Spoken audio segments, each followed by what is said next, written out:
السلام علیکم ورحمۃ اللہ وبرکاتہ۔ ایک بڑا ہی پیارا نام ہے اور ایک یونیک نام ہے بچوں کے ناموں میں، جس کے بارے میں پوچھا گیا عرشمان عین کے ساتھ۔ عرشمان نام رکھنا کیسا ہے، رکھ سکتے ہیں کہ نہیں رکھ سکتے، اس کا مطلب کیا ہے، یہی میسیجز آتے رہتے ناموں کے۔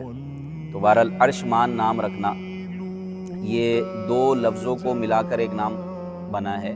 عرش کا معنی الگ ہے، عرش ایک الگ لفظ ہے، اور مان یہ ایک الگ لفظ ہے۔ عرش عربی زبان کا لفظ ہے، مان یہ سنسکرت ایک لینگویج ہے، اس زبان کا لفظ ہے۔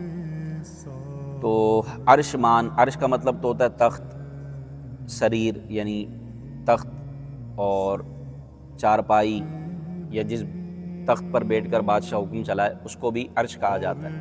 تو عرش کا مطلب تو یہ ہو گیا۔ مان کا مطلب ہوتا ہے گھمنڈ، غرور، تکبر، ناز اور نخوت، تو یہ معنی بنیں گے۔ اب دونوں کو ملا کر عرش مان کا مطلب بنے گا غرور کا تخت، فخر کا تخت، گھمنڈ کا تخت۔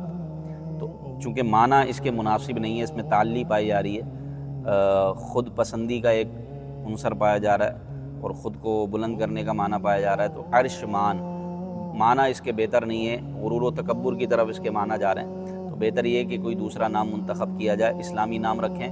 صحابہ اور انبیاء کرام علیہم السلام اور صحابہ کرام علیہم الرضوان کے ناموں پر نام رکھیں۔